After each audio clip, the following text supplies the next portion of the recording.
When Squid Game took the world by storm, it wasn't just its brutality or social commentary that stuck with viewers. It was the games themselves. Simple childhood pastimes, completely innocent and fun, twisted into matches of life and death. But for every game that made it into the series, dozens of other crazy candidates were left behind. In this video, we're gonna break down the brutal games that were almost in the show. So let's get into it. Human chess. In this crazy version of chess, every decision literally costs someone their life. Based on the Korean variation of chess called jangi, this game would force players to act as living pieces on a giant board. 2 teams, 2 captains, a huge board full of players, each one representing a pawn, knight, or bishop. The sheer scale would be overwhelming.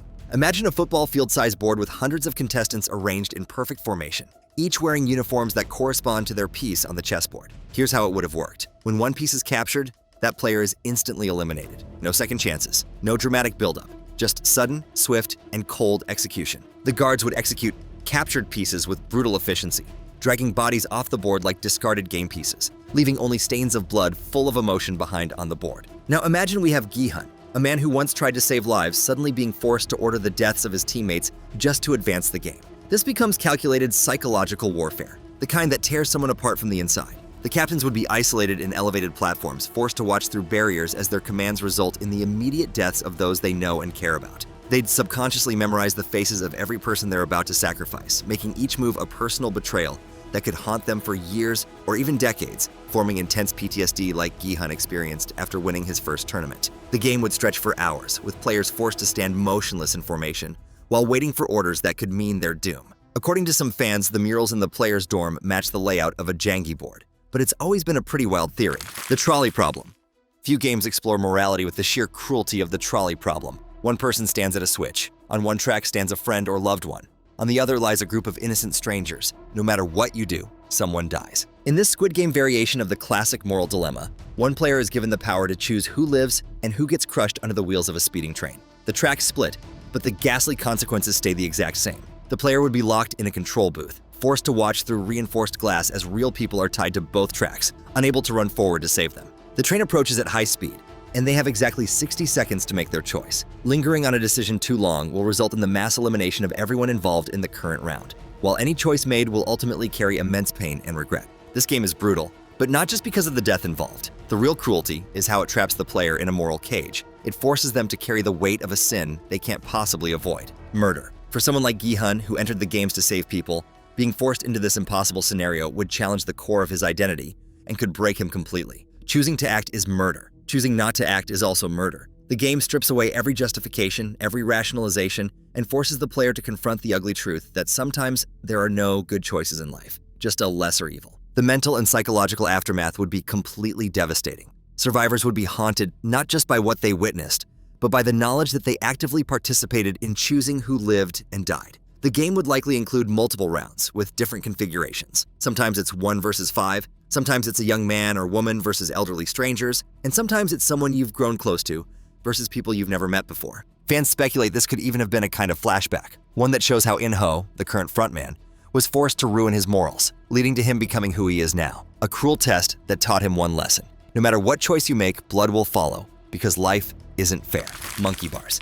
At first glance, it sounds almost playful. Monkey bars aren't exactly the most deadly sounding game that comes to mind, but these monkey bars are different. This game, according to fans who truly believed it'd be in Season 3, would take place high above the ground, requiring players to swing and climb across bars suspended over a fatal drop. Fall, and you're done. Stay too long, and you might not make it to the end before the timer runs out. Stamina and upper body strength would be the name of the game, and unfortunately, most participants would likely fail.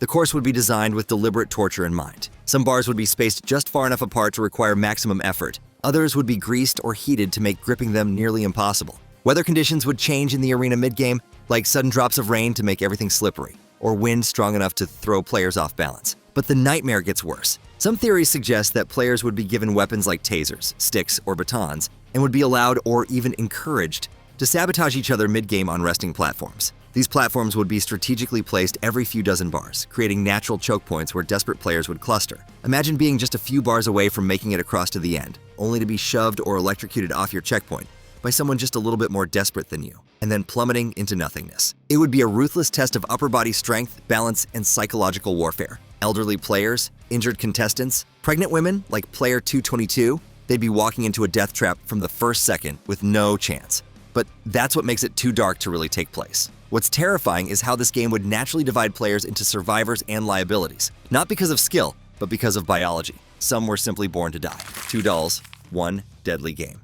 In Season 1, Young Hee, the giant motion-sensing doll, terrified the world, but she isn't going to be alone for this next cruel concept. Season 3. Theories have said that the classic red light, green light game returns with a second doll named Chil Su. The addition would serve to make the game far harder for our players, to the point that it's almost impossible to succeed. The 2-doll system would create an inescapable surveillance network. Young Hee would monitor from the front as always, but Chil Su would track from behind or the sides, eliminating all blind spots. If this were to happen, they'd track movement from multiple angles, meaning no more hiding behind bigger players or covering your mouth movements with the addition of microphones, allowing the dolls to hear the player's plans. The microphones would detect even the slightest whisper or heavy breathing, turning every bodily function into a potential death sentence. Some theories even speculated that it'd be some kind of egg balancing game, where you not only need to race against the time while not being caught moving, but also balance an egg, which, if broken, results in your death. The multitasking required would be nearly impossible under normal circumstances, let alone while running for your life with hundreds of machine guns trained on you.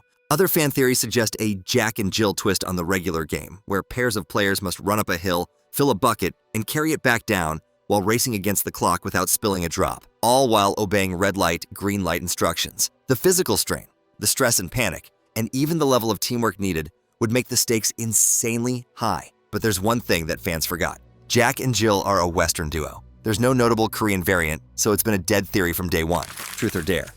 This game wouldn't need blood to destroy someone, so it would use truth as a weapon, brutally and publicly. Truth or dare, as imagined by fans, would pit the remaining players against each other and some of the Squid Game staff in a verbal deathmatch. Each question is designed to humiliate, expose, and destabilize each player. Each dare pushes them toward violence, betrayal, or breakdown. Forfeits for the dares will be instant elimination, meaning you either harm others or pay the ultimate price. The game would be structured like a psychological trial conducted in a courtroom-style arena. The questions would be researched in advance using the extensive background checks that the organization conducts on every participant before they enter the games. It could be structured like a psychological trial. Say the truth and risk enraging the people in power. Take the dare and destroy what little dignity or morality you have left. Either way, you bleed, you ache, just not always from the outside.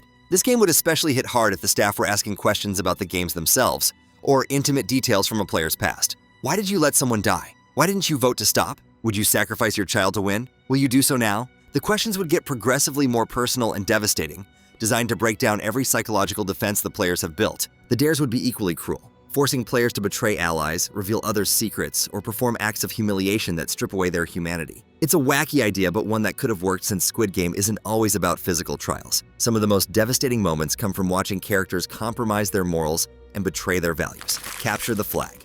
Some fans believe the monkey bars theory would have tied into a bigger game, a twisted version of Capture the Flag. But the stakes are life or death instead of childish fun. 2 teams, 2 flags, and only the winning team survives. Each team would need to cross obstacles, fight for territory, and protect their flag while attacking the other side. The playing field would be enormous, possibly the size of several city blocks, with varied terrain including urban environments and industrial complexes. They could even include blunt weapons, allowing contestants to eliminate each other along the way for extra points and money. This becomes an organized war disguised as a children's game, just like we're so used to. Players would need to develop strategies, assign roles, and coordinate attacks while knowing that every decision could mean the difference between life and death for their entire team. And the front daddy would be overseeing it all, maybe even taking part as a leader against G-Money's team just to spite him, meaning he'd have to make real-time decisions that decide who lives or dies on both ends. The brutal irony is that Capture the Flag, in its innocent form, teaches children about teamwork and friendly competition. In the Squid Game version, it would teach the opposite, that cooperation is temporary, that anyone can be sacrificed for the greater good, and that survival sometimes requires becoming a monster. So these have been the most brutal death games that were almost in Squid Game. Which of them would you choose to show if you could make a season of Squid Game? Let us know in the comments below. If you enjoyed the video, drop it a like, and if you want to see more Squid Game content and theories, click the video on screen now.